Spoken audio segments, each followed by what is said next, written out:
Hello, welcome to UPSC psychology. तो psychology की जर्नी को इजी बनाने के लिए हम आपके साथ आए हैं इस चैनल के थ्रू। तो बिफोर स्टार्टिंग मैं चाहूँगा कि कुछ सजेशंस हैं, आप उनको अप्लाई करें। इफ़ यू डोंट माइंड, आप इस वीडियो को 2.5x की स्पीड पे चला सकते हैं या फिर 2x की स्पीड पे चला सकते हैं, जैसा आपको कंफर्टेबल हो, क्योंकि आई फील कि मैं थोड़ा सा स्लो हूँ, तो इसलिए। सबसे पहले हम साइकोलॉजी का सिलेबस देख लेते हैं एक बार। तो ये वीडियो सिलेबस फोकस्ड होगी और इसमें हम पीवाईक्यूज देखेंगे थोड़े से। बाकी जो कंप्लीट पीवाईक्यूज हैं वो नेक्स्ट वीडियोस जो अपलोड होंगी फॉर पेपर 1 और पेपर 2, उनमें पीवाईक्यूज अच्छे से डिस्कस्ड होंगे। तो लेट्स स्टार्ट, शुरू करते हैं हम हमारी यूपीएससी साइकोलॉजी की जर्नी को। मैं चाहूँगा कि आप लोग अगर टेलीग्राम वगैरह पे ज्वाइन करना चाहें मुझे, तो मैं आपको टेलीग्राम आईडी जो है वो लिंक में प्रोवाइड कर दूंगा नीचे। आप वहाँ से टेलीग्राम चैनल ज्वाइन कर सकते हैं। वहाँ पे मैं आपको शॉर्ट नोट्स प्रोवाइड करूँगा, ठीक है। शॉर्ट नोट्स के साथ साथ हम जो हैं, जो फ्लैश कार्ड्स होते हैं फॉर फास्ट रिवीजन, उनको भी देखेंगे, हम फ्लैश कार्ड्स को भी देखेंगे। और बाकी जो भी आपकी डिमांड रहेगी आगे करने की, वो बाकी हम आगे देखेंगे, ठीक है। Let's go, let's start. तो ये हमारा साइकोलॉजी का जो पेपर 1 है उसका सिलेबस है, ये यूपीएससी द्वारा दिया गया है। आप इसको यूपीएससी की वेबसाइट से डाउनलोड कर सकते हैं। मैं चाहूँगा कि आप इसका एक प्रिंटेड फॉर्म अपने हाथ में रखें जब हम सिलेबस को देख रहे हैं, ठीक है। इससे क्या है कि जैसे आप हिंदू डेली पढ़ ही रहे होंगे, डेली बेसिस पे पढ़ रहे होंगे, तो हिंदू पढ़ने के साथ साथ क्या है कि आपको अगर ये सिलेबस वर्बेटम याद होगा, तो उससे फ़ायदे ये हैं कि आप अपने काम की चीज़ें जल्दी एक्सट्रैक्ट कर लेंगे किसी भी करंट अफेयर मैगजीन से या फिर जीएस पेपर से, जो आप अपने ऑप्शनल में अप्लाई कर पाएँ। So we all know that optional is so important that it can make it or break it. तो हम पहले सिलेबस से शुरू करते हैं। तो सिलेबस में सबसे पहले है फाउंडेशंस ऑफ साइकोलॉजी, ठीक है। तो ये ना आपको ध्यान रखना है कि ये जो सिलेबस है ना, ये मास्टर्स एमए को ध्यान में रखते हुए बनाया गया है, ठीक है। यूपीएससी एक्सपेक्ट कर रहा है कि आप एक एमए लेवल की नॉलेज के साथ यूपीएससी के में आ रहे हैं साइकोलॉजी के लिए। तो हम इसको आगे शुरू करते हैं। तो फाउंडेशंस ऑफ साइकोलॉजी के साथ साथ हम पेपर 1 को अभी शुरू कर रहे हैं। सबसे पहला जो टॉपिक है इसमें ना, उसका नाम है इंट्रोडक्शन। इंट्रोडक्शन है, ठीक है। अब इंट्रोडक्शन साइकोलॉजी का किस तरीके से होना चाहिए था, साइकोलॉजी का जो इंट्रोडक्शन है वो कैसा होना चाहिए। जैसे इसमें लिखा हुआ है सबसे पहले, डेफिनेशन ऑफ साइकोलॉजी। अब साइकोलॉजी की डेफिनेशन कैसे, बहुत सारे स्कूल्स हैं साइकोलॉजी में, स्ट्रक्चरलिज्म है, फंक्शनलिज्म है, उनके बेसिस पे डेफिनेशन ऑफ साइकोलॉजी हमको अंडरस्टैंड करना है साइकोलॉजी को from the perspective of different schools in psychology. तो ये हो गया, डेफिनेशन हो गई। इंट्रोडक्शन जो ये पहली यूनिट है जो यूपीएससी ने बताया है, इसके अंदर definition of psychology, historical antecedents of psychology, ठीक है। हिस्टोरिकली साइकोलॉजी कैसे इवॉल्व हुई है ये देखना है। अब ये चीज़ तो हो गई जो एक्सप्लिसिटली यूपीएससी ने मेंशन करी हुई है, डेफिनेशन ऑफ साइकोलॉजी और हिस्टोरिकल एंटेसिडेंट्स ऑफ साइकोलॉजी। कुछ चीज़ें हैं जो यूपीएससी सिलेबस में नहीं बताता है, जैसे कि रियल लाइफ एप्लीकेशंस, ठीक है। Real life applications introduction chapter में तो नहीं है कम से कम, ठीक है। Application of psychology in societal problems mention है, पर रियल लाइफ एप्लीकेशन जैसे कि किसी भी चीज़ में पूछ सकते हैं, ये आपको ध्यान रखना है। Application of psychology to societal problems, ये एक बहुत ब्रॉड टर्म है, इसके अंदर सब कुछ आ रहा है। तो अभी हम देख चुके हैं हिस्टोरिकल एंटीसीडेंट्स ऑफ साइकोलॉजी पूछा हुआ है, trends in 21st century, how psychology is useful in today's context, इस चीज़ के बारे में पूछा हुआ है, क्या ट्रेंड्स हैं। साइकोलॉजी एंड साइंटिफिक मेथड्स, ये साइंटिफिक मेथड्स हम डिस्कस करेंगे, मैं इनके ऊपर आपको एक वेल प्रिपेयर्ड चार्ट फॉर्मेट में नोट्स दे दूंगा, आप उनसे इजीली रिवाइज कर सकते हैं, 1 पेजर नोट्स रहेंगे। हाँ, सबसे जो मेन पार्ट है ना, मैं आपको 1 पेजर नोट्स प्रोवाइड करने वाला हूँ, ठीक है। 1 पेजर नोट्स, जैसे 28 पॉइंट्स हैं इसमें, तो 28 पॉइंट्स के लिए लगभग लगभग 28 to 30 पेजेस के नोट्स होंगे, ठीक है। 28 to 30 पेजेस के नोट्स होंगे जो आपको रिवाइज करने के लिए ईजी रहेगा साइकोलॉजी पढ़ने के लिए। ठीक है, तो वो चीज़ बाद में करेंगे हम, पहले हम ये देखते हैं सिलेबस क्या है जो यूपीएससी ने बताया है। Psychology in relation to other social sciences, ये आपने देखा होगा हर एक ऑप्शनल में ये मेन थीम रहती है कि साइकोलॉजी इन रिलेशन, मतलब यहाँ पे मेन सब्जेक्ट रहता है और सोशल साइंसेस और नेचुरल साइंसेस से उसका रिलेशन क्या है ये पूछा जाता है। इसके ऊपर डायरेक्ट क्वेश्चन पूछता है यूपीएससी। ठीक है, ये भी हम देखेंगे। और फिर application of psychology to societal problems. ठीक है, ये हमारा हो गया पहला पार्ट, जो पहली यूनिट है। ठीक है, पहली यूनिट हमने कंप्लीट कर चुकी है। अब हम आते हैं methods of psychology. Methods of psychology थोड़ा सा टिपिकल सब्जेक्ट है अगर आपका मैथ्स बैकग्राउंड नहीं है या आपका साइंस बैकग्राउंड नहीं है तो। पर डोंट वरी, हम इसमें बहुत अच्छे तरीके से इस चीज़ को कवर करेंगे from exam oriented point of view. तो अब मेथड्स ऑफ साइकोलॉजी को थोड़ा सा डिटेल में देखते हैं। अभी आप इस सिलेबस को देख के डरना नहीं है, क्यों इस सिलेबस को देख के डरना इसलिए नहीं है क्योंकि हमें क्वेश्चंस बताएंगे। जब हम पीवाईक्यू देखेंगे तब हमें और डिटेल में पता चलेगा कि मेथड्स ऑफ साइकोलॉजी में यूपीएससी पूछना क्या चाह रहा है। ठीक है, तो मेथड्स ऑफ साइकोलॉजी में टाइप्स ऑफ रिसर्च पूछी है इसमें, जैसे कि descriptive, evaluative, diagnostic, prognostic. I hope you know what they stand for.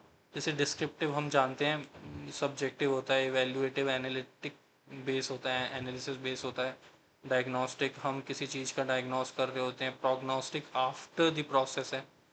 ठीक है, अब ये जो कॉमा के बाद है इस चीज़ को देखते हैं, मेथड्स ऑफ रिसर्च। कि मेथड्स ऑफ रिसर्च यूपीएससी ने खुद बताया है कि वो क्या क्या मेथड्स ऑफ रिसर्च में देखना चाह रहा है। वो survey, observation, case study and experiments के बारे में आप पूछ रहा है आपसे कि आपको पता है। और ये पूछने के साथ साथ वो चाह रहा है कि आप उसे मास्टर्स लेवल की इंफॉर्मेशन के साथ बताएं। ठीक है, इस चीज़ का ध्यान रखना है। केस स्टडी, एक्सपेरिमेंट्स, ठीक है, इनके ऊपर भी मैं आपको एक 1 पेजर नोट दूंगा जिसमें ये सारे की सारी चीज़ें मेंशन होंगी और इनके बारे में ऐसे कॉलम वाइज होगा।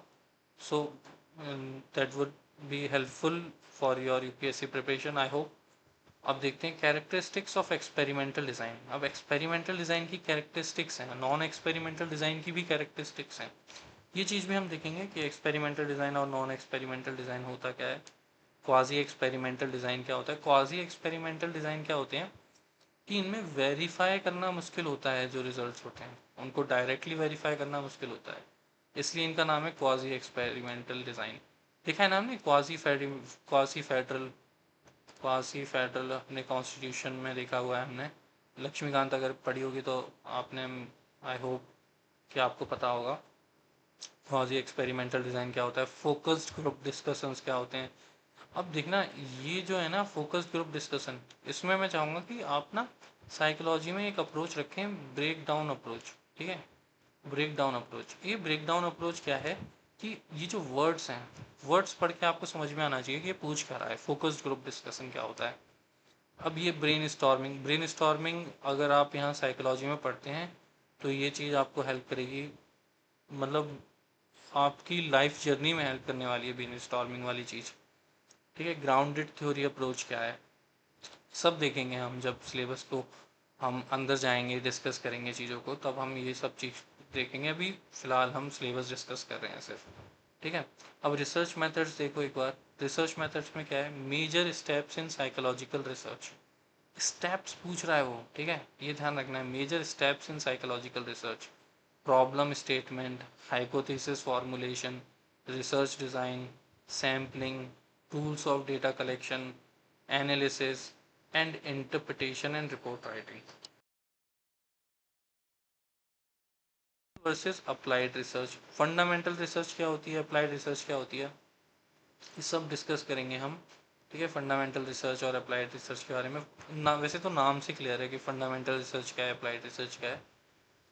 बाकी ये जो आप देख रहे हैं ना, major steps in psychological research, इसमें क्या है मैं आपको एक डायग्राम फॉर्मेट में दूंगा। जैसे पहले प्रॉब्लम स्टेटमेंट के बाद हाइपोथेसिस फॉर्मुलेशन। ठीक है, ऐसे एक फ्लो चार्ट फॉर्मेट में देंगे और मुझे पता है कि इस चीज़ से मार्क्स मिलते हैं, मैं आपको बताऊंगा धीरे धीरे। Research design, sampling, tools of data collection.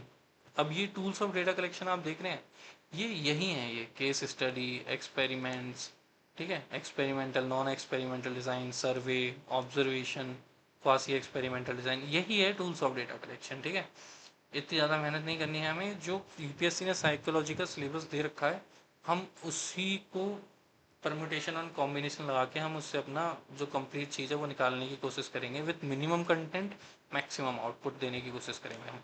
ठीक है, ये हमारा मोटो रहेगा, minimum content maximum output, maximum output.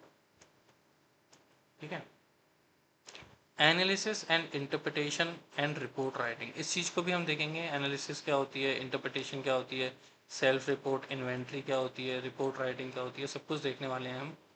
ठीक है, fundamental versus applied research discuss कर लिया है, methods of data collection, interview, observation, questionnaire, बहुत इजी टर्म्स हैं, अभी इन चीज़ों को देख के डरना नहीं है, क्योंकि साइकोलॉजी में सिर्फ रिसर्च ही एक ऐसा चैप्टर है जो थोड़ा सा मतलब दिक्कत देता है, और बाकी तो ये जो चीज़ें हैं ये रियल लाइफ एप्लीकेशंस हैं, आपको पढ़ने में मज़ा आएगा, आप इन्हें फील कर पाएंगे। ठीक है, तो आप साइकोलॉजी ऑप्शनल अगर देखना चाह रहे हैं कि वो आपके लिए कैसा रहने वाला है, तो मैं आपको सजेस्ट करूँगा कि ये वीडियो पूरी एंड तक देखें, इससे आपको पता चलेगा कि साइकोलॉजी ऑप्शनल में चीज़ें क्या क्या हैं। ठीक है, अब हम आगे बढ़ते हैं। तो ये रिसर्च डिज़ाइन भी हम देखेंगे, एक्स पोस्ट फैक्टो क्या होते हैं और एक्सपेरिमेंटल क्या होते हैं। अब एक्स पोस्ट फैक्टो क्या होते हैं ना, ये इवेंट होने के बाद के होते हैं। जैसे कहीं पे मान लो हमें चेक करना है कि effect of alcohol on academic results, तो हम क्या मतलब अल्कोहल पेरेंट्स को देखकर नहीं चेक कर सकते हैं कि क्या इफ़ेक्ट आ रहा है चाइल्ड की स्टडी के आउटकम्स पे। तो हम इसमें ना पहले से पेरेंट्स देखते हैं कुछ जो अल्कोहलिक हैं, फिर उनके पास से डेटा कलेक्ट करते हैं from various ways, questionnaires, surveys, case study. हम डिस्कस करेंगे इसको आगे और डिस्कस करेंगे। ठीक है, अब application of statistical technique, T test बहुत इंपॉर्टेंट है, और ये टी टेस्ट आपको जानना भी चाहिए, वैसे भी जानना चाहिए। टू वे अनोवा देखेंगे हम, टू वे अनोवा क्या है।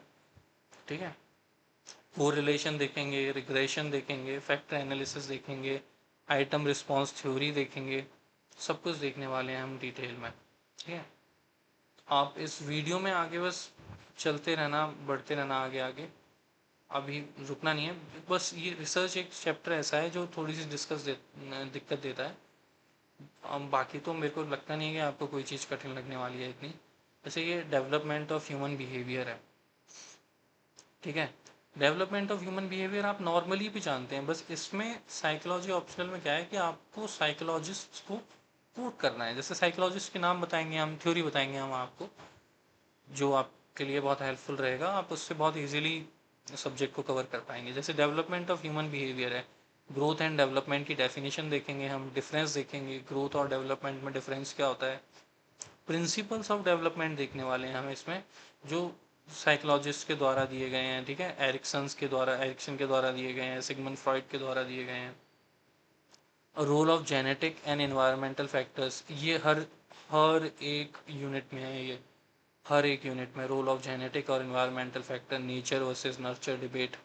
ठीक है, नेचर वर्सेस नर्चर डिबेट आप ध्यान रखना, अगर आप साइकोलॉजी सब्जेक्ट से रिलेटेड हैं तो आपको पता होगा नेचर वर्सेस नर्चर डिबेट किस चीज़ के बारे में बात कर रहा हूँ मैं, नहीं तो इस चीज़ को हम आगे डिस्कस भी करेंगे। ठीक है, role of genetic and environmental factors in determining human behaviour. अब ह्यूमन बिहेवियर की जगह पे यूपीएससी चेंज करता रहता है, पर्सनैलिटी डाल देगा, अटेंशन डाल देगा, एटीट्यूड डाल देगा, लर्निंग डाल देगा। ठीक है, तो इसको हम डिटेल में कवर करेंगे। Influence of cultural factors and socialisation. ठीक है, influence of cultural factors in socialisation, इस चीज़ को हमें साइकोलॉजी पर्सपेक्टिव से देखना है।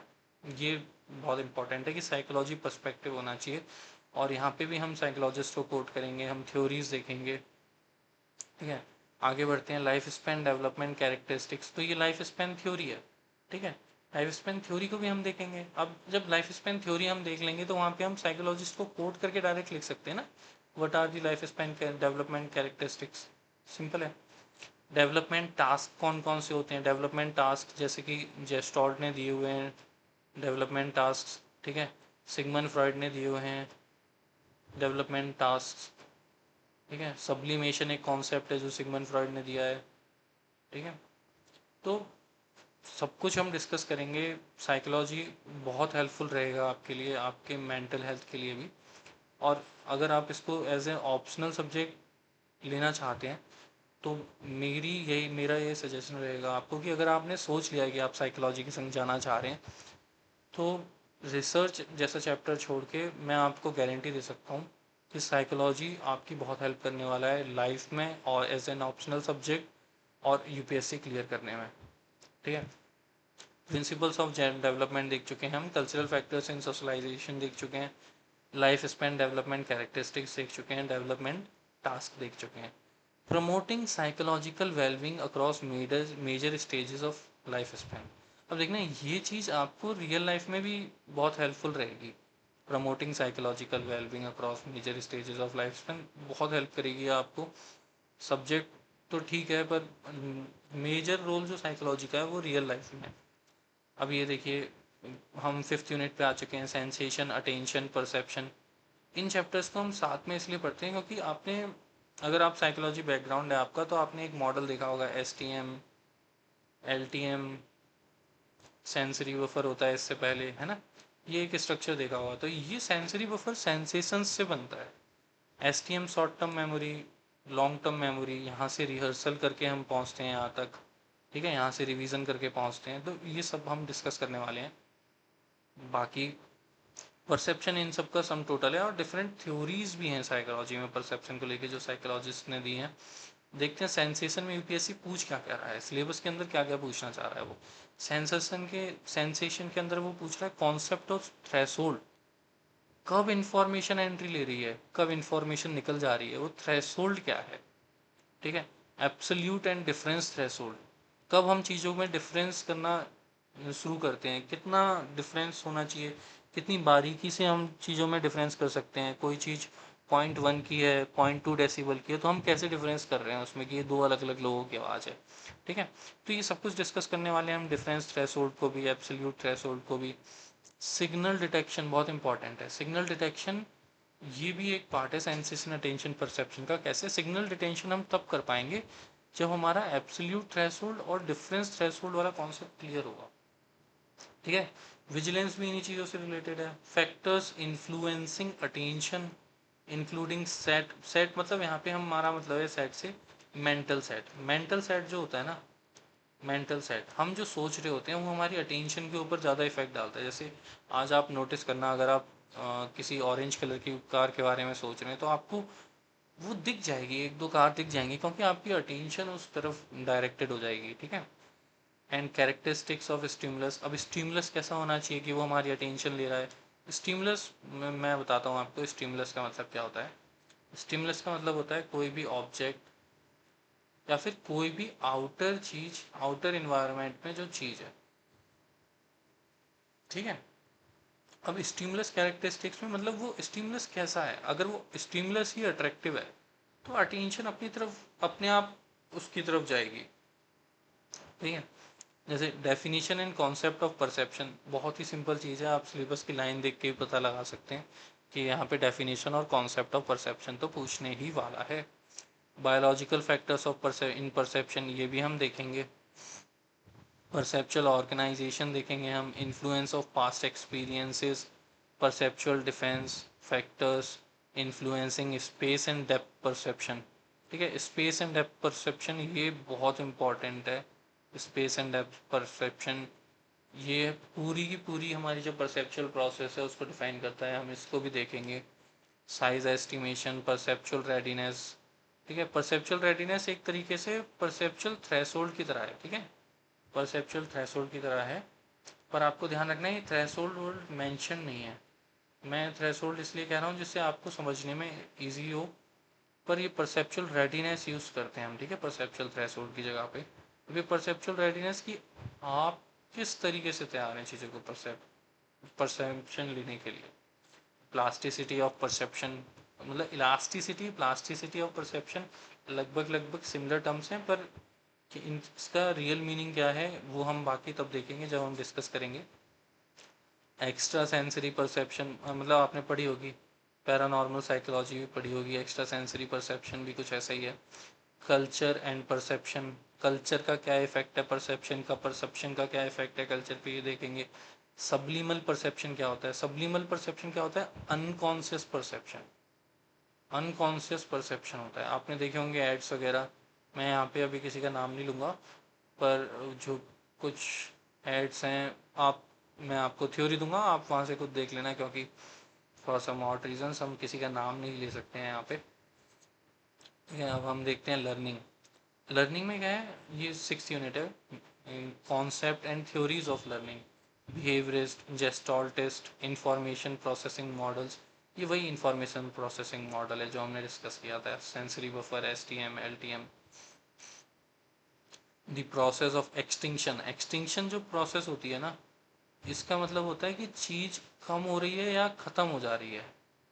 ठीक है, वो इंफॉर्मेशन धीरे धीरे डिके कैसे हो रही है, खत्म कैसे हो रही है वो इंफॉर्मेशन, ये हम देखेंगे। इसमें हम एबिंगॉन्स कर्व देखेंगे, एबिंगॉन्स कर्व देखेंगे, फॉरगेटिंग कर्व, कि हम कब कौन सी चीज़ भूलने लगते हैं। डिस्क्रिमिनेशन, जनरलाइजेशन, प्रोग्राम्ड लर्निंग, ये डिस्क्रिमिनेशन और जनरलाइजेशन ये बहुत इंपॉर्टेंट टर्म है साइकोलॉजी की फील्ड में। ठीक है, हम चीज़ों के बीच में अंतर करना कैसे सीखते हैं। जनरलाइजेशन, कोई चीज़ सीखी हुई अप्लाई कैसे करते हैं, ये वो चीज़ें हैं। प्रोग्राम्ड लर्निंग, प्रोबेबिलिटी लर्निंग, ये जो प्रोग्राम लर्निंग और प्रोबेबिलिटी लर्निंग है ना, ये हम क्लासरूम के लिए पढ़ रहे हैं मेन, मतलब कि how to make study more effective. ठीक है, उसके लिए पढ़ रहे हैं, मेन पर्पस ये है उसका। बाकी देखते हैं अब सेल्फ इंस्ट्रक्शनल लर्निंग क्या होती है, ये भी हम देखेंगे इसी में। ठीक है, सेल्फ इंस्ट्रक्शनल लर्निंग क्या होती है, खुद को कमांड देना, ये डिसिप्लिन जिसका नाम है।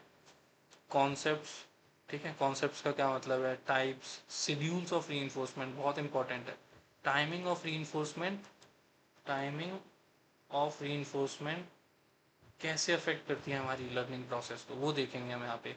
एस्केप का मतलब क्या होता है, अवॉइडेंस का मतलब क्या है, पनिशमेंट का मतलब क्या है, मॉडलिंग क्या होता है, सोशल लर्निंग क्या होता है, सारे टर्म्स को हम डिटेल में देखेंगे। ठीक है, आप बने रहिए बस मेरे साथ।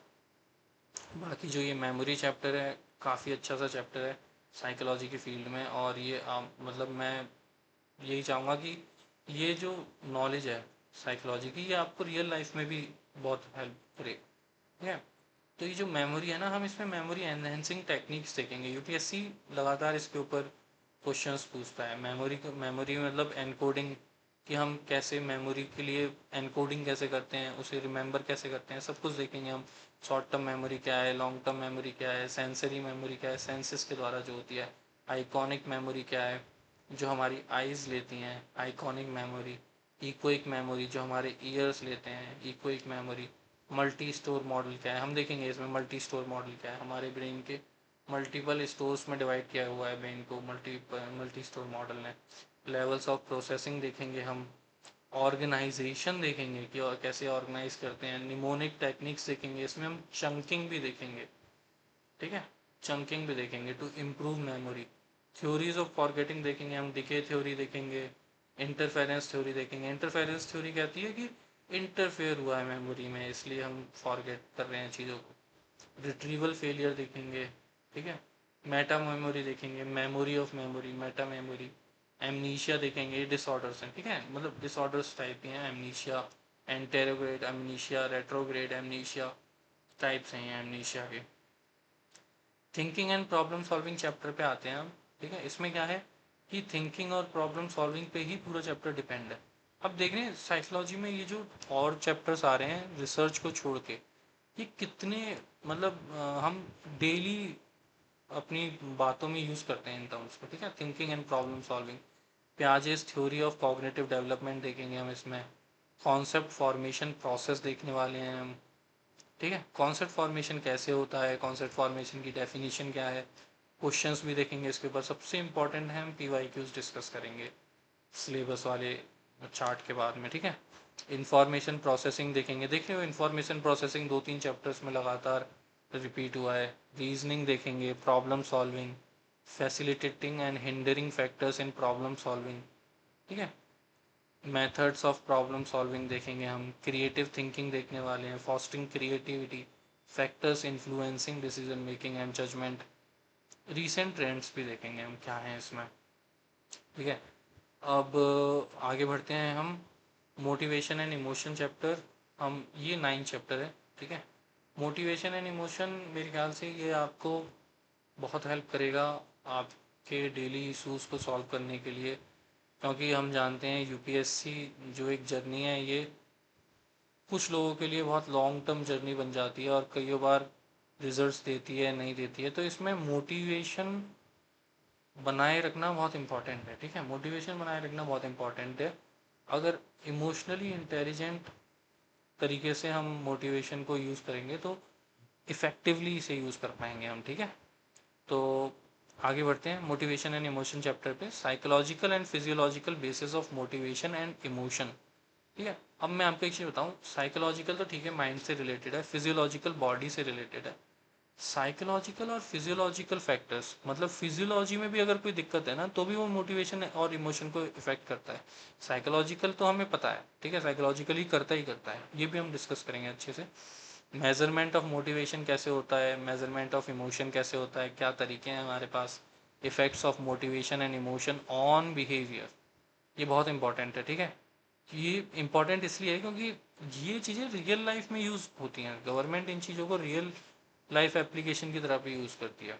ओके, तो extrinsic and intrinsic motivation, extrinsic motivation मतलब बाहर की तरफ से प्रभावित मोटिवेशन, इंट्रिंसिक मोटिवेशन मतलब inner motivation. Factors influencing intrinsic motivation क्या है, हम ये भी देखेंगे। फैक्टर्स इन्फ्लुएंसिंग एक्सट्रिंसिक मोटिवेशन क्या है, इमोशनल कॉम्पिटेंस क्या है, और रिलेटेड इश्यूज क्या हैं इमोशनल कॉम्पिटेंस से रिलेटेड। कॉम्पिटेंस आपको पता होगा कि किसी चीज़ को कितने इफेक्टिवली हम हैंडल कर लेते हैं, ये कॉम्पिटेंस है। ठीक है, अब 10th चैप्टर पे आते हैं, intelligence and aptitude, concept of intelligence and aptitude. देखा होगा आपने, आपका जो सी सेट वाला पेपर है उसमें ए स्टैंड्स फॉर एप्टीट्यूड। ठीक है, ए स्टैंड्स फॉर एप्टीट्यूड। तो ये जो एप्टीट्यूड है इसका मतलब क्या है, concept of intelligence and aptitude क्या मतलब होता है इसका, ये हम डिस्कस करेंगे इसमें। Nature and theories of intelligence by Spearman, Thurstone, Guilford, Vernon, सब देखेंगे हम। ठीक है, धीरे धीरे। Sternberg, JP and Das, JP and Das का मॉडल है, हम ये देखेंगे। इमोशनल इंटेलिजेंस का क्या मतलब है। ठीक है, इमोशनल इंटेलिजेंस होता है वैसे ही सोशल इंटेलिजेंस होता है। मेजरमेंट ऑफ इंटेलिजेंस कैसे होती है, मेजरमेंट ऑफ एप्टीट्यूड्स कैसे होता है, कॉन्सेप्ट ऑफ आईक्यू, आईक्यू है क्या, ये देखेंगे हम। डिविएशन ऑफ आईक्यू क्या होता है, constituency of IQ, measurement of multiple intelligence. ये मल्टीपल इंटेलिजेंस, और जैसे आपने सुना होगा जी factor, S factor, I hope कि सुना हो आपने। जी factor general factor, S factor specific factor. Intelligence specific हो सकती है, मल्टीपल हो सकती है, इस चीज़ से रिलेटेड है। इस चीज़ को भी बहुत डिटेल में पढ़ेंगे हम। फ्लूइड इंटेलिजेंस क्या होती है, जो बढ़ती रहती है समय के साथ, जिसमें इंफॉर्मेशन ऐड होती रहती है, ये होती है फ्लूइड इंटेलिजेंस। क्रिस्टलाइज्ड इंटेलिजेंस क्या है, जैसे अगर किसी की एज हो गई है तो वो इंटेलिजेंस अब बढ़नी नहीं है, उसने वो सीख लिया है, कुछ इस तरीके की इंटेलिजेंस होती है। क्रिस्टलाइज्ड इंटेलिजेंस, फ्लूइड इंटेलिजेंस देखेंगे, इनको भी हम अच्छे से डिस्कस करेंगे। अब हम आते हैं साइकोलॉजी के सबसे मेन चैप्टर पे, जिसका नाम है पर्सनैलिटी। अगर आपने पर्सनैलिटी चैप्टर अच्छे से कर लिया साइकोलॉजी का, तो मैं आपको अपने एक्सपीरियंस से बता सकता हूँ कि आपने आधी से ज़्यादा, मोर देन 50% साइकोलॉजी कवर कर ली। पर्सनैलिटी में हम क्या क्या देखने वाले हैं, डेफिनेशन देखेंगे हम, कॉन्सेप्ट ऑफ पर्सनैलिटी देखेंगे हम, थ्योरीज ऑफ पर्सनैलिटी देखने वाले हैं हम, psycho analytic, socio cultural, interpersonal, developmental, humanistic, behaviouristic, trade theories देखेंगे, टाइप अप्रोचेस देखेंगे। ठीक है, मेजरमेंट ऑफ पर्सनैलिटी देखेंगे हम कैसे करते हैं। प्रोजेक्टिव टेस्ट होते हैं, पेंसिल पेपर टेस्ट होते हैं। पेंसिल पेपर टेस्ट भी कुछ नहीं है, ये भी एक तरीके के प्रोजेक्टिव टेस्ट ही होते हैं। मतलब प्रोजेक्टिव टेस्ट में क्या होता है कि हम एक इनडायरेक्ट कोई चीज़ होती है हमारे पास में, जैसे आपने देखा होगा थैमेटिक परसेप्शन टेस्ट होता है आर्मी, नेवी, एयरफोर्स, अगर आपने कभी एफ कैट वगैरह का एग्ज़ाम दिया हो तो उसमें वो लोग क्या करते हैं, एक इमेज दिखाते हैं, धुंधली सी इमेज होती है, वो आप पूछते हैं आपसे आपने इसमें क्या देखा, तो कुछ नहीं है, वो आपका इनर सेल्फ जानना चाह रहे हैं कि आप कोर में कैसे हैं, आप कैसे सोचते हैं चीज़ों को, आप पॉजिटिव हैं, पेसिमिस्टिक हैं। ठीक है, अब आगे बढ़ते हैं हम इसमें, the Indian approach to personality, इसमें भी हम बहुत सारी चीज़ें देखने वाले हैं। ट्रेनिंग फॉर पर्सनैलिटी डेवलपमेंट की क्या क्या रिक्वायरमेंट्स होती हैं for personality development training. Latest approaches like big 5 factor theory, सुना होगा आपने, ओशियन, ओशियन करके एक कॉन्सेप्ट है। Openness, conscientiousness, extraversion, agreeableness, neuroticism. तो ये हम देखेंगे, बिग फाइव फैक्टर थ्योरी भी देखेंगे, the notion of self in different traditions. ठीक है, अब हाँ ये चीज़ इंपॉर्टेंट है, ये कल्चर टू कल्चर सेल्फ की डेफिनेशन जो है वो डिफरेंट हो जाती है। जैसे अगर हम जो इंडिविजुअलिस्टिक कल्चर थी देखें, तो मैं आपको ये ऊपर ऊपर से बता रहा हूँ। इंडिविजुअलिस्टिक कल्चर जो होते हैं, जैसे जो यूरोपियन कल्चर्स होते हैं, वहाँ पे सेल्फ का मतलब ना मतलब खुद से है, इंडिविजुअल से है, ठीक है। और जैसे कलेक्टिविस्ट कल्चर होते हैं ईस्ट में, ईस्ट के जो कल्चर हैं, जैसे इंडिया हुआ, चाइना हुआ, कलेक्टिविस्ट कल्चर, तो ये सेल्फ को एज अ कलेक्टिव एंटिटी देखते हैं। ये चीज़ भी हम बहुत अच्छे से डिस्कस करने वाले हैं, बहुत डीप में डिस्कस करने वाले हैं। आगे बढ़ते हैं अब हम इसमें, attitudes, values and interest. Definition of attitudes देखेंगे, वैल्यूज़ देखेंगे, इंटरेस्ट देखेंगे। कंपोनेंट्स ऑफ एटीट्यूड देखने वाले हैं हम, क्या होते हैं, formation and maintenance of attitudes देखेंगे, मेजरमेंट ऑफ एटीट्यूड देखेंगे, वैल्यूज़ का मेजरमेंट देखेंगे, इंटरेस्ट देखेंगे। ठीक है, थ्योरीज ऑफ एटीट्यूड चेंज, ये बहुत इंपॉर्टेंट है। मतलब एटीट्यूड को हम पढ़ ही इसलिए रहे हैं जिससे हम लोगों का जो नेगेटिव एटीट्यूड है वो चेंज कर पाएँ। सारी थ्योरीज देखेंगे हम इसमें, बिहेवियरिस्टिक, कॉग्निटिव, साइको एनालिटिक, सब देखेंगे। स्ट्रेटजीज फॉर फॉस्टरिंग वैल्यूज़, ठीक है, वैल्यूज़ कैसे फॉस्टर करी जाएं। फॉर्मेशन ऑफ स्टीरियोटाइप्स देखने वाले हैं हम, कि कैसे बनते हैं स्टीरियोटाइप्स, प्रीजुडिस, इनका क्या इफेक्ट होता है, इन ग्रुप क्या होता है, आउट ग्रुप क्या होता है, सब देखेंगे हम। चेंजिंग अदर्स बिहेवियर, बहुत इंपॉर्टेंट चीज़ है चेंजिंग अदर्स बिहेवियर, इसी यही साइकोलॉजी की एप्लीकेशन है। थ्योरीज ऑफ एट्रीब्यूशन, हम कैसे किसी चीज़ में कॉज इफेक्ट का रिलेशन निकालते हैं, फंडामेंटल एट्रीब्यूशन एरर का कॉन्सेप्ट आता है यहाँ पे। ठीक है, रिसेंट ट्रेंड्स देखेंगे, एटीट्यूड्स, वैल्यूज़ और ट्रेंड इंटरेस्ट में चल क्या रहा है, PYQ से ये चीज़ें हमें और ज़्यादा डीप इंसाइट देंगी इसमें। अब हम आते हैं लैंग्वेज एंड कम्युनिकेशन के ऊपर, लैंग्वेज एंड कम्युनिकेशन। तो इसमें सबसे पहले देखते हैं कि लैंग्वेज एंड कम्युनिकेशन वाला जो चैप्टर है ना, मैं बता देता हूँ इसमें, language and communication.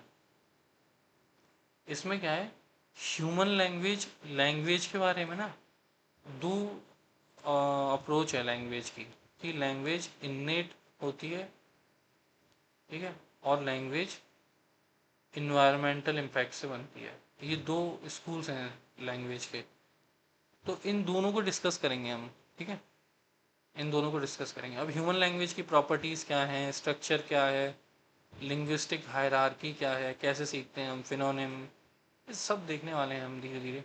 Language acquisition कैसे होती है, pre disposition, critical period hypothesis, बहुत इंपॉर्टेंट कॉन्सेप्ट है लैंग्वेज में। Theories of language development, Skinner और चॉम्स्की, दोनों देखने हैं हमें। Process and types of communication, non verbal communication होती है, वर्बल कम्युनिकेशन होती है, ये चीज़ें डिस्कस करेंगे इस चैप्टर में हम। इफेक्टिव कम्युनिकेशन ट्रेनिंग में क्या होना चाहिए, मतलब इफेक्टिव कम्युनिकेशन में क्या होना चाहिए, ये भी देखना है हमें इसमें। अब देखते हैं जो 14th पॉइंट है, issues and perspectives in modern contemporary psychology.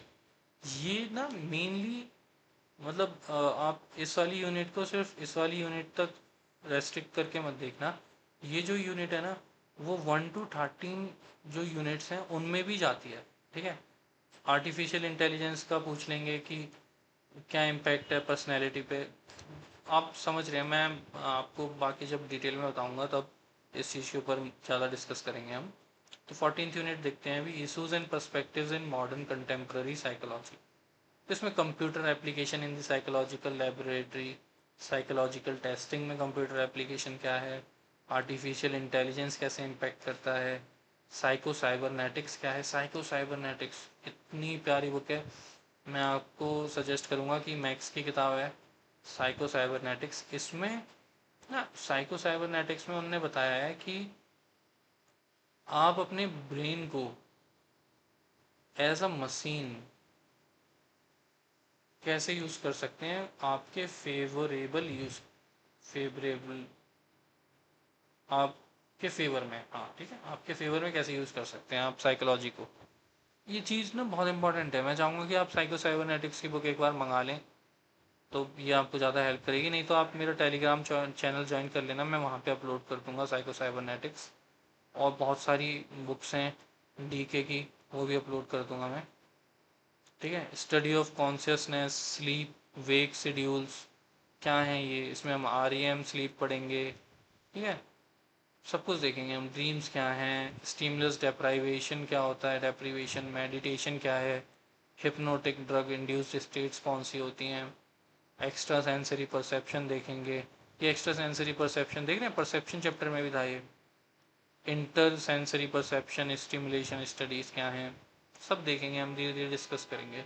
Okay, तो अच्छा पहले मैं आपको बता देता हूँ कि अगर आप साइकोलॉजी के लिए बुक्स ढूंढ रहे हैं तो फिलहाल अभी कोई बुक्स ना लें। मैं आपको इसके शॉर्ट नोट्स प्रोवाइड करूँगा। फिर भी अगर आप बुक्स पढ़ना चाहते हैं तो सौंदर्य सिसरेली की आती है, सौंदर्य सिसरेली की आती है, आप वो ले सकते हैं। या फिर मार्केट में एक psychology with in power with in psychology करके कोई UGC नेट पढ़ाते हैं, ये इनकी जो MA साइकोलॉजी की बुक्स हैं वो आप प्रेफर कर सकते हैं, काफ़ी अच्छी हैं।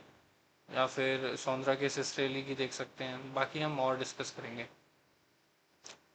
ठीक है, तो अभी हमारा पेपर 1 हो चुका है, पेपर 2 भी हम आज ही देख लेते हैं।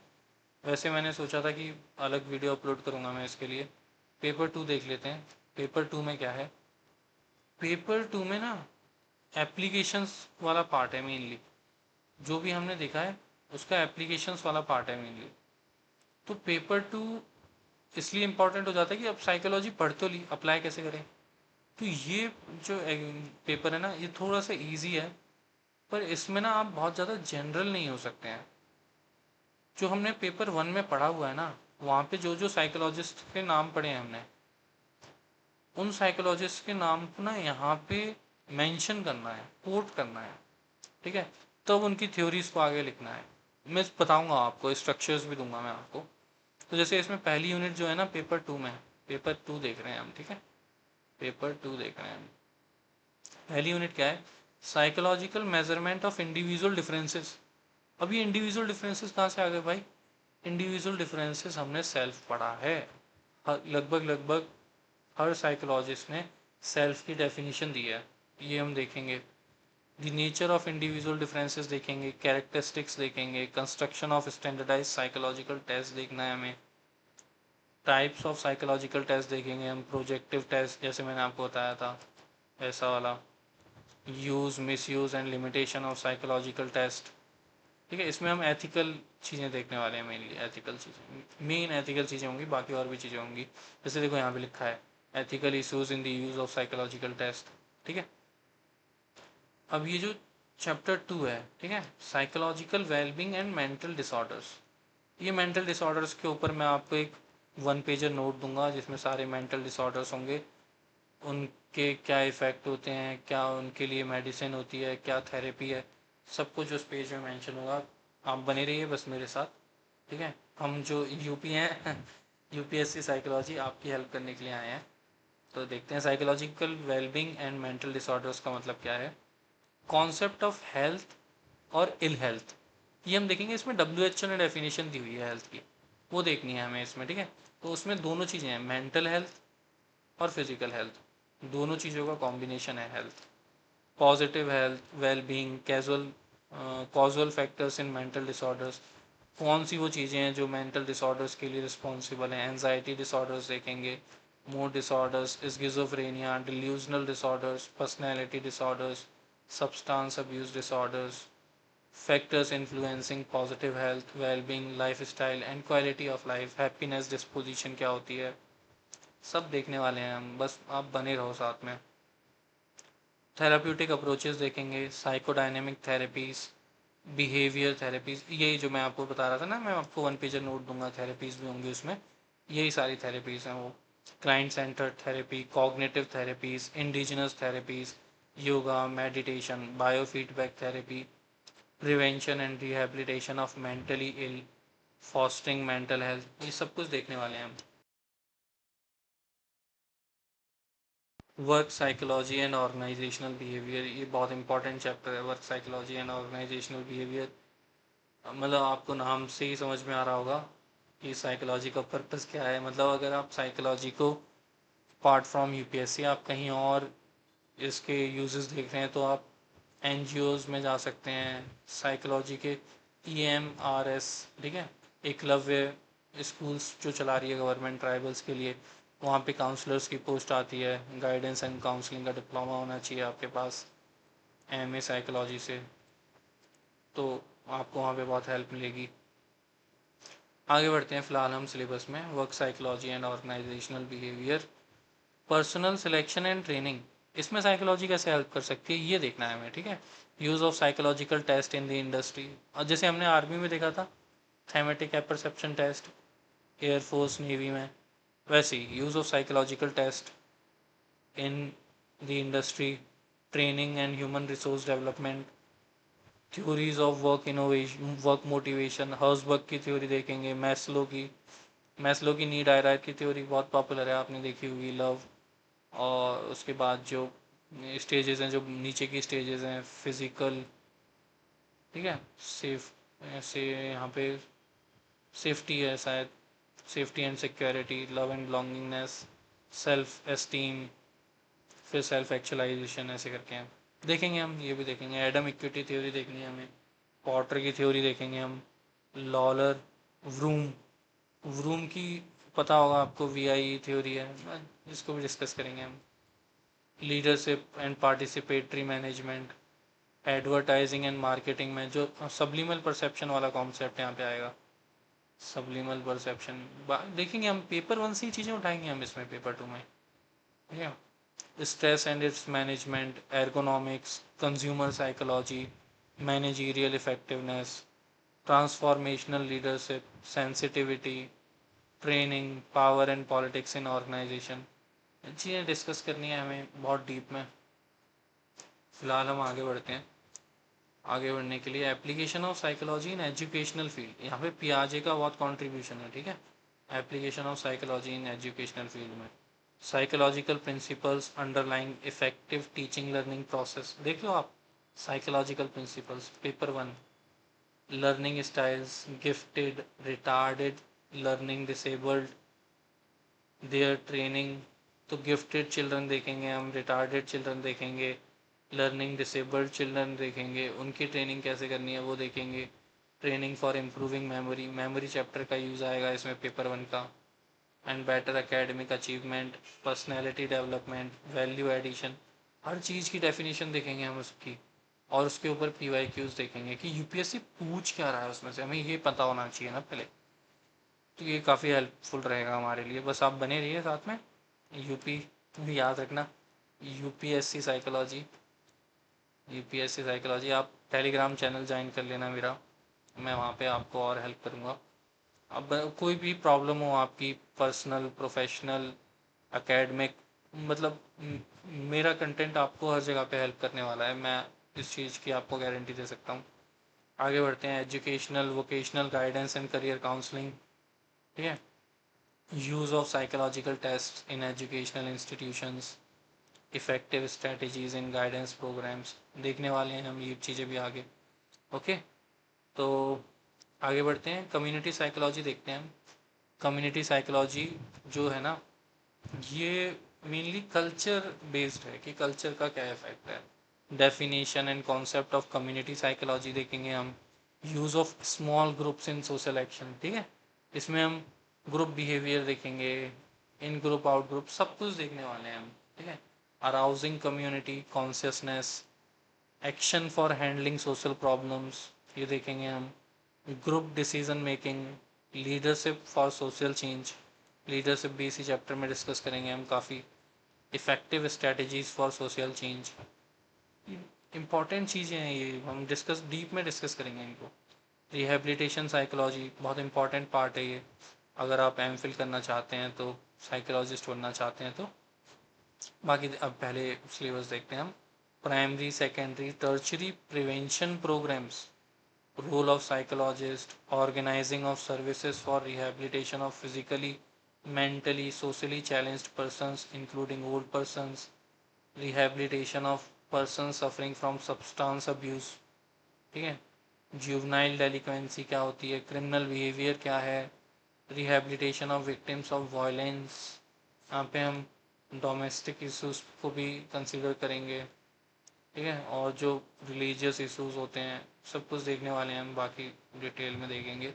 Rehabilitation of HIV AIDS victims, role of social agencies.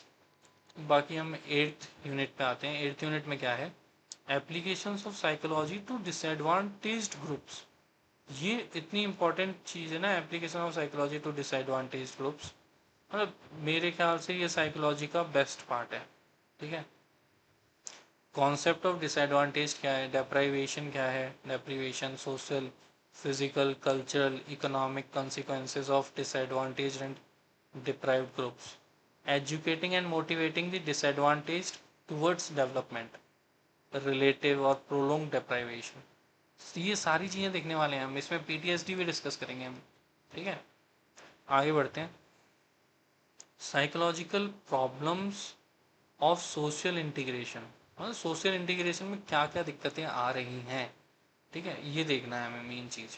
Concept of social integration, सबसे पहले सोशल इंटीग्रेशन है क्या, problem of caste, class, religion, language conflicts and prejudice, nature and manifestation of prejudice between the in group and out group. देखा वो जो chapter पढ़ा था हमने, मैं बता रहा था आपको इन ग्रुप आउट ग्रुप डिस्कस करेंगे, वो यहाँ पे भी यूज हो रहा है। Nature and manifestation of prejudice between the in group and out group. Main चीज क्या है, नेचर, नेचर क्या है प्रीजुडिस का इन ग्रुप आउट ग्रुप में, मैनिफेस्टेशन कैसे दिखती है वो प्रीजुडिस, एक्शन में कैसे दिखती है।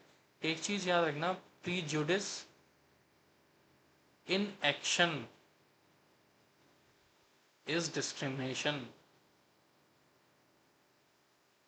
ये सिर्फ एक फीलिंग है, इनर फीलिंग है, ठीक है, ये कोई एक्शन नहीं है। एक्शन तब होता है जब प्रीजुडिस एक्शन में दिखती है, तब उसे डिस्क्रिमिनेशन कहते हैं हम, याद रखना है इसे। Casual factors of social conflicts and causal factors of social conflicts and prejudice, क्या क्या चीज़ें हैं जो इफेक्ट करती हैं सोशल कॉन्फ्लिक्ट और प्रेजुडिस को। Psychological strategies for handling the conflicts and prejudice, ये भी देखना है हमें। Measures to achieve social integration, ये भी साइकोलॉजिकल स्ट्रेटजीज का ही एक्सटेंशन है। 10th यूनिट देखते हैं, application of psychology in information technology and mass media. ऐसा कोई चैप्टर देखा था हमने, ठीक है, पेपर 1 14th यूनिट जो है वहाँ पे देखा था। Same, the present scenario of information technology and the mass media boom, the role of psychologist, ठीक है, selection and training of psychology professionals to work in the field of IT mass media, distance learning through IT and mass media, entrepreneurship through e commerce. ये तो I hope कि आप shark tank देखते होंगे, पर फिलहाल एग्ज़ाम तक थोड़ा सा समझ रहे होगे आप। Multi level marketing, impact of TV and fostering value through IT and mass media, IT and mass media, ये बार बार चीज़ें वर्ड्स मेंशन हो रहे हैं, ठीक है, IT एंड मास मीडिया। इनके ऊपर हम मतलब पहले से कुछ स्ट्रक्चर बना के रखेंगे जिसे हम एग्ज़ाम में यूज़ करेंगे, सब देखेंगे हम आगे चल के। Psychological consequences of recent developments in information technology, देख रहे हैं वही चीज़ें हैं, बार बार वही चीज़ें आ रही हैं। आगे बढ़ते हैं। 11th यूनिट देखते हैं, साइकोलॉजी एंड इकोनॉमिक डेवलपमेंट, बहुत इंपॉर्टेंट चीज़ है। Psychology and economic development, ultimately सारी चीज़ें रिलेटेड किससे हैं, इकोनॉमी से रिलेटेड है। अचीवमेंट मोटिवेशन क्या होता है ये देखेंगे हम, इकोनॉमिक डेवलपमेंट क्या है और how achievement motivation affects economic development, ये भी देखेंगे हम। कैरेक्टरिस्टिक्स ऑफ एंटरप्रेन्योरल बिहेवियर, ये देखना है हमें, ठीक है। इसमें हम लीडरशिप फिर से डिस्कस करेंगे। Motivating and training people for entrepreneurship and economic development, consumer rights क्या होते हैं एंड कंज्यूमर अवेयरनेस क्या है, how consumer awareness be developed, ये भी डिस्कस करेंगे। Government policies for promotion of entrepreneurship among youth including women and entrepreneurs, ये भी डिस्कस करेंगे। वुमेन जो टॉपिक है ना, सोसाइटी में भी इम्पोर्टेंट है और साइकोलॉजी में भी इम्पोर्टेंट है। अगर आप इसको मेंशन करते हैं तो डेफिनेटली कि आप औरों से ज़्यादा मार्क्स लेने वाले हैं, अगर आप अपने आंसर्स में मेंशन करते हैं तो। आगे बढ़ते हैं। Application of psychology to environment and related fields, ये देखना है हमें, application of psychology to environment and related fields. अब ये आप समझ रहे हैं ना, क्लाइमेट चेंज वाला टॉपिक बहुत इंपॉर्टेंट है, इसलिए ये 12th वाला यूनिट दिया गया है। Environmental psychology, effects of noise, pollution, crowding, ठीक है, क्या क्या पड़ रहा है, क्या इफेक्ट्स है इसका एनजाइटी पे, इन्वायरमेंट पे, डायरेक्टली इनडायरेक्टली सब डिस्कस करेंगे हम। पॉपुलेशन साइकोलॉजी क्या है, psychological consequences of population explosion क्या है, हाई पॉपुलेशन डेंसिटी के क्या इफेक्ट्स इम्पैक्ट्स हैं, motivating for small family norm. देख रहे हैं इंडिया में, जैसे चाइना में वन चाइल्ड पॉलिसी आई थी ना, इंडिया में हम वन चाइल्ड पॉलिसी नहीं ला रहे हैं। उसके पीछे रीज़न है कि हम मतलब ऑर्थोक्रेटिक सोसाइटी में नहीं रह रहे हैं, जैसे जी जिनपिंग है वहाँ पे। हमें ना लोगों को परस्यू करने के लिए मनाना है कि आप इस पॉलिसी की तरफ चलें। हम फोर्स नहीं कर रहे हैं किसी को, because we are a democracy. Simple सा रीज़न है। हमारी ग्रोथ स्लो होगी पर स्टडी होगी। अब चाइना में जो ग्रोथ है, कभी भी कुछ नहीं पता कि कब टू हो जाए, क्या हो जाए। आप खबरें सुन रहे होंगे अभी कि चाइना के शी जिनपिंग अभी गायब हैं। वही आगे बढ़ते हैं वैसे फिलहाल अभी। High population density, motivating for small family norm, impact of rapid scientific and technological growth on degradation of environment. 13th unit देखते हैं हम। 13th यूनिट में क्या है, application of psychology in other fields. ये वही है ये 14th यूनिट। और ये जो हमने देखा था अभी, नहीं 10 में था, 11 में था, पेपर 2 में, 14th में था पेपर 1 में, application of psychology in other fields. Military psychology बहुत प्यारा सा टॉपिक है, पर इसे उतनी वेटेज देनी है जितना मेंशन है, जितना साइकोलॉजी वेटेज दे रहा है अपने सिलेबस में लिख के, उतनी वेटेज हम देंगे। मिलिट्री साइकोलॉजी आपने सुना होगा, सायोप्स, साइकोलॉजिकल ऑपरेशंस, या ऑपरेशन सिंदूर में यूज़ किए हैं। ऑपरेशन सिंदूर में चाइना प्लस पाकिस्तान ने अगेंस्ट इंडिया ये सायोप्स करें हैं। अभी रिपोर्ट आई है इसके ऊपर एक, अगर आप हिंदू पढ़ रहे हैं तो आपको पता होगा। Military psychology, devising psychological test for defence personnel for use in selection, training, counselling, training psychologist to work with defence personnel in promoting positive health, human engineering in defence. ठीक है, बहुत इंपॉर्टेंट है ये। जो डिफेंस वो बनते हैं ना वेपन्स, मैं बताता हूँ आपको। फाइटर जेट्स जो बनते हैं ना, फाइटर जेट्स, उसमें जो पायलट होता है ना, वो कंफर्टेबली बैठे, जिससे वो डिसीजंस इजीली ले पाए, इसके लिए हम यूज़ करते हैं एर्गोनॉमिक्स। इसको भी पढ़ेंगे हम, एर्गोनॉमिक्स। स्पोर्ट्स साइकोलॉजी देखेंगे हम, psychological interventions in improving performance of athletes and sports persons participating in individual and team games. इसमें भी हम इन ग्रुप आउट ग्रुप पढ़ेंगे, ठीक है। तो इसमें ना मतलब सिलेबस का इंटीग्रेशन बहुत इंपॉर्टेंट है। और सिलेबस का इंटीग्रेशन हो कब पाएगा? सिलेबस का इंटीग्रेशन तब हो पाएगा जब आपको सिलेबस याद होगा, जब आपको सिलेबस रिवाइज करेंगे आप, तब आपको सिलेबस रिमेंबर होगा, आपकी मेमोरी में आएगा, ठीक है। ध्यान रखना है, मतलब सिलेबस आपको याद होना चाहिए। Media influences on pro and anti social behaviour, कैसे प्रो और एंटी सोशल बिहेवियर बन रहे हैं, ये चीज़ हमें डिस्कस करनी है। साइकोलॉजी ऑफ टेररिज्म, ये हम देखेंगे डिटेल में, इसके ऊपर क्वेश्चन आता है।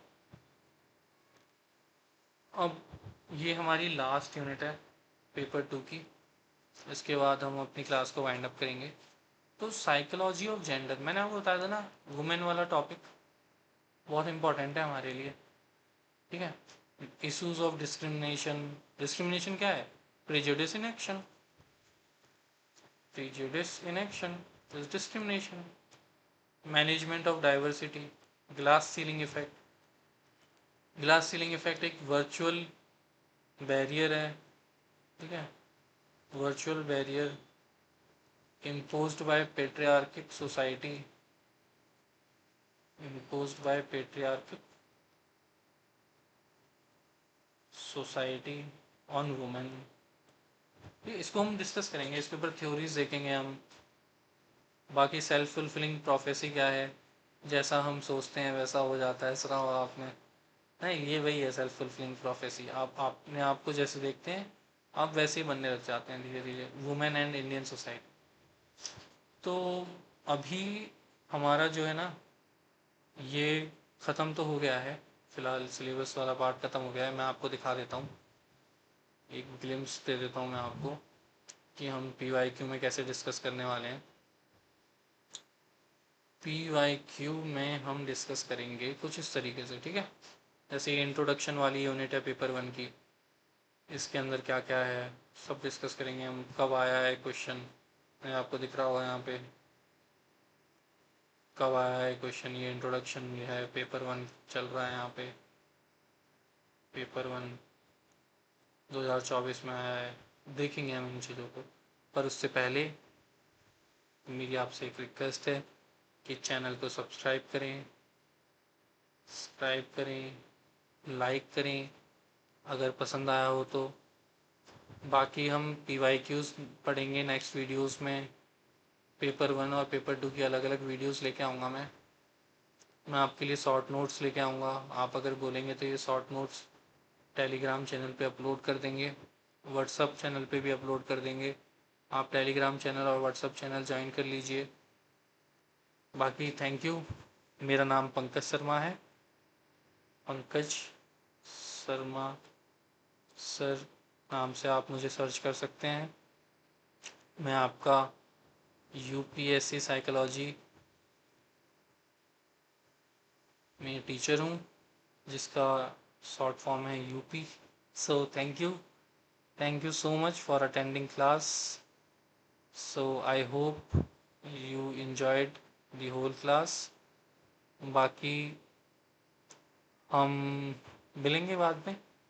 Thank you so much.